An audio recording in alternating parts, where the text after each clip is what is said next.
नमस्कार। ओम नमो नमः। आप सभी का मेरे चैनल द थर्ड आई में बहुत बहुत स्वागत है। और आज का वीडियो बनाने का मेरा उद्देश्य ये है कि कुछ बच्चों ने मुझसे पूछा कि मैं उनसे चर्चा कर रहा था गुप्त काल के बारे में कि गुप्त काल में हमारा भारत कितना विकसित था और हमारे यहाँ जो टेक्नोलॉजी थी वो कितनी विकसित थी, हम कितने आगे थे गणित के क्षेत्र में, विज्ञान के क्षेत्र में, धातु विज्ञान के क्षेत्र में। तो ये सारी चर्चाएं जब हो रही थी तो और साथ ही साथ मैंने उनको ये भी बताया कि गुप्तों में एक बहुत महान शासक हुए स्कंदगुप्त, बहुत महान सेनापति थे।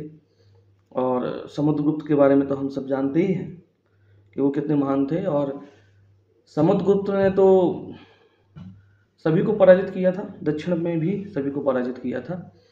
और उनको द नेपोलियन ऑफ इंडिया कहा जाता है, जिसे मैं सही नहीं मानता, क्योंकि नेपोलियन तो अपना अंतिम युद्ध हार गया था 1815 में, Waterloo, battle of Waterloo. We all know that he lost that battle. So we can say that there is no comparison between Samudragupta and Napoleon. Napoleon कहीं नहीं ठहरता उनके सामने।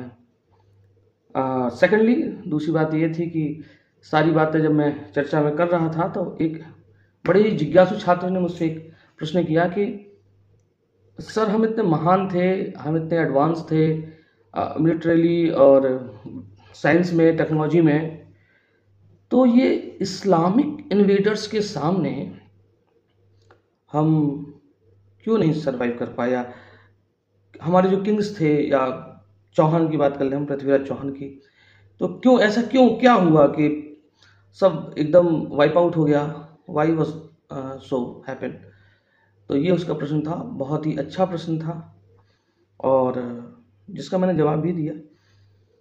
और इसीलिए आज इस वीडियो के माध्यम से मैं आपसे ये सारी जानकारी, बातें चर्चा करना चाहता हूँ। जो अपने सुझाव देना चाहें इस संबंध में तो प्लीज़ कमेंट बॉक्स में अपने सुझाव ज़रूर दें। कुछ ऐड करना चाहें या मैं कहीं गलत हूँ मुझे अवगत कराना चाहें तो मैं आभारी हूँगा आपका अगर आप ऐसा करेंगे। तो मैंने जब ये चर्चा की तो सबसे पहली चीज़ कि ऐसा क्यों हुआ कि हम कहीं नहीं ठहर पाए। ऐसा नहीं है कि हमने स्ट्रगल नहीं किया।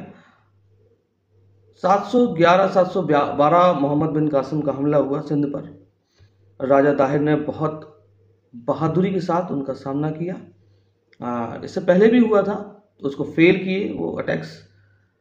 लेकिन वी ऑल नो कि हमारी संस्कृति में नियम थे कुछ युद्ध के, और सभी क्षत्रिय या राजा या योद्धा उसका पालन करते थे। मतलब हम जैसे हम देखें कि महाभारत के काल में भी ये नियम थे कि कोई भी गदाधारी कमर से नीचे, गदा युद्ध में कमर से नीचे अपने ओपोनेंट के वार नहीं करेगा, तलवारबाज भी ऐसा नहीं करेगा। संध्या काल में युद्ध नहीं होगा, निहत्थे पे वार नहीं होगा। जो शरणागत है, सरेंडर कर दिया है, उसको नहीं मारा जाएगा। पीठ दिखाते हुए पे हमला नहीं किया जाएगा। अनफेयर मीन्स नहीं अपनाए जाएंगे। और औरतों को, बच्चों को, वृद्धों को युद्ध के दौरान या विजय के पश्चात कोई नुकसान नहीं पहुंचाया जाएगा। ये सारी जो नियमावली थी इसका पालन अक्षरशः होता था। और दूसरी तरफ हम देखते हैं कि इस्लामिक इन्वेडर्स के क्या एथिक्स थे। तो आपको जान के बड़ी आप आश्चर्यचकित होंगे या आपको अचंभा होगा, या नहीं होना चाहिए, कि उनके कोई एथिक्स नहीं थे। उनका सिर्फ एक ही एथिक्स था कि we have to won the war. हमको तो युद्ध जीतना है और उसके लिए हमें कुछ भी करना पड़े। मॉरल इमॉरल, नैतिक अनैतिक, ये सब उनके उसमें नहीं आता था। और इसलिए कई युद्ध वो जीते। और पृथ्वीराज चौहान के ही युद्ध को हम देख लें, तराइन की लड़ाई जो हुई थी, उसमें हमला कब हुआ? सुबह तड़के, जब सभी सो रहे होते हैं, या जब राजपूत योद्धा अपने अस्त्र और शस्त्र रख के शौच क्रिया के लिए गए हुए होते हैं, उस समय ये हमला हुआ। दूसरी बात ये थी कि मुस्लिम इन्वेडर्स को ये बहुत अच्छे से पता था कि अगर हमने युद्ध लड़ा और अगर हमने सरेंडर कर दिया तो ये हमको मारेंगे नहीं, और ऐसा हुआ भी। कुतुबुद्दीन ऐबक हो या मोहम्मद गौरी हो, इनको डिफीट किया और फिर छोड़ दिया, तो इसका भी लाभ उन्होंने लिया। और इसके बाद महमूद गजनवी के साथ युद्ध में जयपाल जो हैं उनके साथ भी यही सारी टैक्टिक्स अपनाई गई।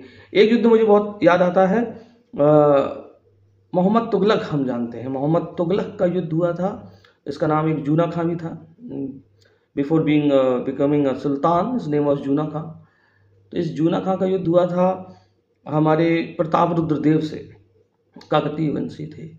तो इनके साथ जब ये युद्ध हुआ तो he was a very furious warrior, Pratap Rudradev. तो Juna Khan, it was not possible to defeat Pratap Rudradev for Juna Khan.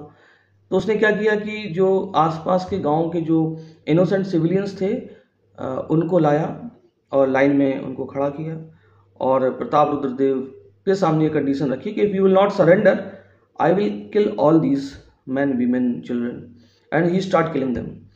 तो ये देख के प्रताप रुद्रदेव को सरेंडर करना पड़ा। तो yes, humanity that is also a weak point because we follow that ethics. और हम देख रहे हैं कि हम हमास और इजराइल के युद्ध में भी हम देख रहे हैं कि जो इस्लामिक कॉन्सेप्ट ऑफ वॉर है ये वहाँ भी प्रिवेल कर रहा है। उनके इजराइलीज के औरतें, बच्चे, बुजुर्ग, उनको इन्होंने किडनैप कर लिया है, हॉस्टेज बना लिया है। और ये करने के बाद वो कहाँ छिपे? वो छुप गए अपने ही सिविलियंस के पीछे। यानी युद्ध में वो अपने लोगों को भी मरवाने से पीछे नहीं हटते। ये फर्क है उनमें, हम में। तो आपको ये समझना चाहिए कि हम युद्ध क्यों हारे। हम कायर नहीं थे, हम छुप के वार नहीं करते थे, हम पीछे से वार नहीं करते थे, हथियार डाल देने वाले पे हम वार नहीं करते थे। तो सबसे पहली चीज़ थी कि हमको शत्रुबोध का अभाव था। तो शत्रुबोध का अभाव मतलब, तो इसका सीधा मतलब है कि आपको नहीं पता कि आपका शत्रु कौन है। You don't know who is your enemy and how he thinks. आपका दुश्मन कौन है और वो कैसे सोचता है, ये बहुत बड़ी बात होती है।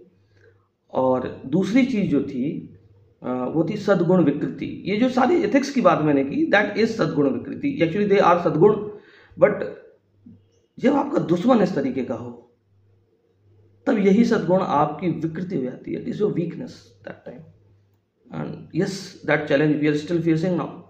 हम आज भी उसको फेस करते हैं। What we see that Mahmud Ghaznavi ने तो एक बार अपने ही जो उसके लोग थे, उसकी जनता थी, उनको जयपाल की आर्मी के सामने कर दिया था कि अगर ये तीर चलाएगा तो ये मारे जाएंगे। तो इस वजह से जयपाल की आर्मी ने जो बाणों की वर्षा थी वो रोक दी थी, और यहाँ से गजनवी की सेना बाणों की वर्षा करती रही। तो जयपाल को भी एक काम और किया था इन्होंने, अपना एक्सक्रेटा, अपनी विस्टा पानी में घोल के सैनिकों के ऊपर फेंकी थी।